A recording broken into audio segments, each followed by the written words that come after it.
More than 2,000 years ago, a young man from a small kingdom in northern Greece set out to change the world forever. His name was Alexander. History would remember him as Alexander the Great, the man who dreamed of conquering the known world, and almost did. Part 1, The Birth of a Legend.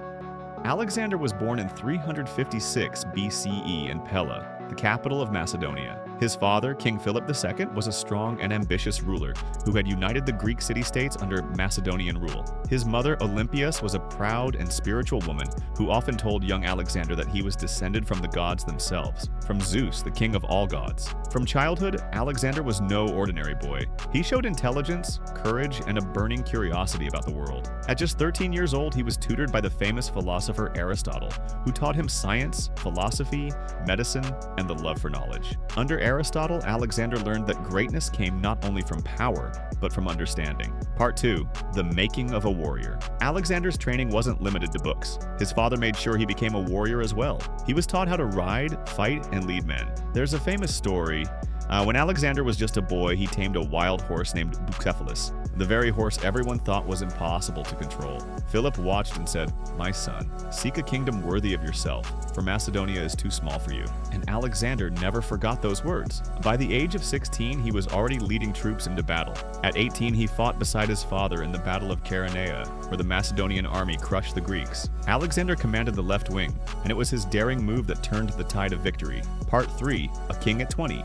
In 336 BCE, tragedy struck. King Philip II was assassinated, killed by one of his own bodyguards. And in the chaos that followed, the 20-year-old Alexander became king of Macedonia. Many thought he was too young, that he wouldn't last. But Alexander proved them wrong. He quickly crushed rebellions, secured his throne, and executed anyone who threatened his rule. In less than 2 years, he had united Greece once again under his command. But Alexander didn't want to rule Greece alone. He wanted to rule the world. Part 4, The Conquest Begins. In 334 BCE, Alexander led an army of about 40,000 soldiers across the Hellespont into Asia Minor, what we call modern-day Turkey. As he stepped onto the Asian shore, he threw a spear into the ground and declared, "From now on, this land belongs to the descendants of Zeus." His first great test came at the Battle of the Granicus River, and he won.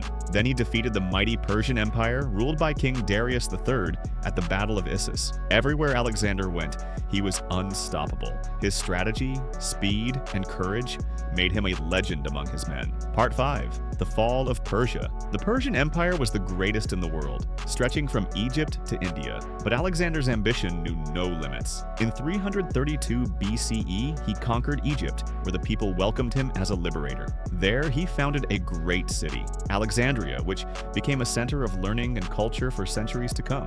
Then, in 331 BCE, he met Darius again at the Battle of Gaugamela, one of the greatest battles in history. The Persians outnumbered him 5-1, but Alexander's tactics were brilliant. He struck the center of Darius's army and caused chaos. Darius fled the battlefield, and Alexander claimed the title, King of Asia. He entered Babylon, Susa, and finally Persepolis, the Persian capital, burning it as a symbol that a new empire had risen. Part 6, Beyond the Known World. But Alexander wasn't satisfied. He wanted to go further, to the edge of the world. He marched east through deserts and mountains, conquering lands that no Greek had ever seen. In 327 BCE, he crossed the mighty Hindu Kush into India.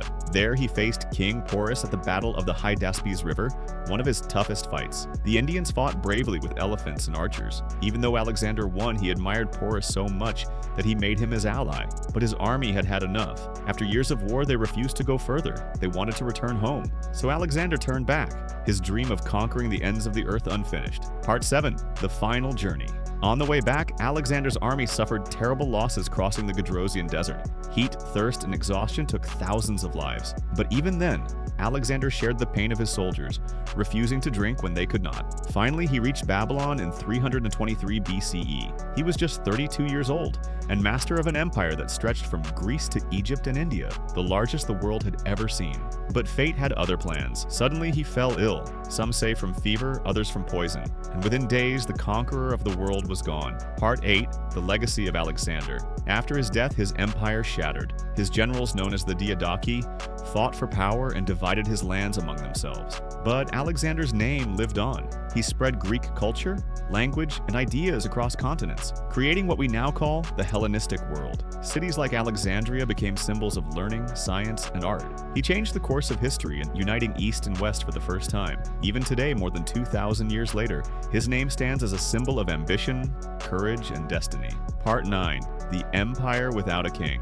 After Alexander's death, the world fell into confusion. There was no clear successor, no one strong enough to rule the vast empire he had built. His generals, the Diadochi, began fighting among themselves. Each claimed a piece of Alexander's world. Ptolemy took Egypt, Seleucus took Persia, and Antigonus held Macedonia. The unity Alexander dreamed of was gone, but his vision lived on through the kingdoms that rose from his empire's ashes. Part 10. The Cultural Revolution. Even though the empire broke apart, Alexander's conquest created a new age, the Hellenistic era. Greek ideas, art, and science spread across Asia and Africa. In cities like Alexandria, Babylon, and Pergamon, scholars studied astronomy, mathematics, and medicine. The Library of Alexandria became the center of knowledge in the ancient world. Trade, architecture, and philosophy connected East and West, blending cultures in ways the world had never seen before. Part 11. The Man Behind the Legend. But who was Alexander, truly? Some saw him as a hero, chosen by the gods. Others called him a tyrant, obsessed with power and glory. He was brave, brilliant, and ruthless, a man who believed he was destined for greatness. In his short life, he crossed deserts, mountains, and oceans, but perhaps his greatest battle was not against his enemies, it was against his own ambition. Part 12. Myths, Mysteries, and the Lost Tomb. Even after centuries, the tomb of Alexander the Great remains one of history's greatest mysteries. Some believe he was buried in Alexandria, others say his body was moved and lost forever. Many legends claim his spirit still guards his empire. Explorers and archaeologists have searched for his resting place for generations, but none have found it. The world still asks, where lies the body of the man who conquered it all? Part 13. The Eternal Legacy. Alexander's story became the blueprint for kings, warriors, and leaders across centuries. Julius Caesar, Napoleon, and even modern generals studied his tactics. His name appears in over 70 cities he founded, most of them named Alexandria. His dream of uniting different races and cultures inspired later civilizations. Even today, his life reminds us of the power of vision and the cost of greatness. Part 14. The Mind of a Visionary. Alexander's brilliance was not just on the battlefield, it was in his vision. He saw a world where different cultures could exist under one empire, learning from each other instead of destroying one another. He encouraged marriages between his soldiers and Persian women, blending East and West. He adopted Persian customs, wore their clothes, and honored their gods, not as submission but as unity. To him, power wasn't only about ruling, it was about creating something that would last forever. Part 15. The Shadow of Greatness. But greatness always comes with a price. Alexander's hunger for glory became an obsession. He began to see himself as a god, demanding his men to bow before him, a Persian custom the Greeks refused. His once loyal soldiers began to fear him. Friends who questioned him, like Clitus, met tragic ends. The boy who once dreamed of greatness had become a man haunted by it. Part 16. The Cost of Conquest. Behind every victory lay a trail of blood. Cities burned, empires fell, and thousands died in the march of Alexander's army. Even those who loved him began to ask, was the dream worth the suffering? Yet to Alexander, every loss, every sacrifice was a step toward immortality. He believed that heroes were remembered not for peace, but for conquest. Part 17. Lessons in Leadership. Historians still study Alexander's leadership. He fought beside his men, not behind them. He shared their food, their thirst, their pain. When his soldiers hesitated, he led the charge himself, fearless, unstoppable. He inspired loyalty not through fear, but through belief. Alexander taught the world that leadership is not only commanding, it's becoming one with those you lead. Part 18. The Dream That Never Died. Even though his empire collapsed, Alexander's dream did not die. For centuries, poets, generals, and philosophers kept his story alive. In Asia, he became a mythical hero, known as Iskandar in Persian and Arabic tales. In Europe, he was remembered as the ideal warrior king. Every culture made him their own legend, a symbol of courage, vision, and destiny. Part 19. The World He Changed Forever. The lands Alexander conquered were never the same again. Trade routes opened between Greece, Egypt, Persia, and India. New ideas in science, art, and philosophy flowed freely across continents. Without Alexander, there would be no blend of Eastern and Western thought, no birth of global civilization as we know it. His conquests shaped the very foundations of the modern world. Part 20. The Immortal Name. Centuries have passed, empires have risen and fallen, but Alexander's name still stands like a mountain in history.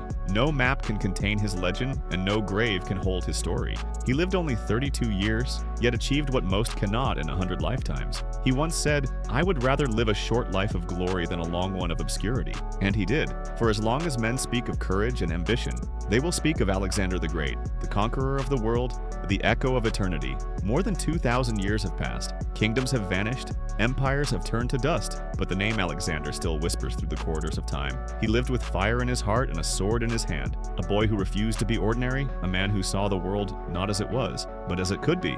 From Greece to the edge of India, he carved his dream upon the earth, proving that courage can outlive centuries and that destiny favors those who dare to chase the impossible. Alexander the Great may have died young, but his legend never grew old.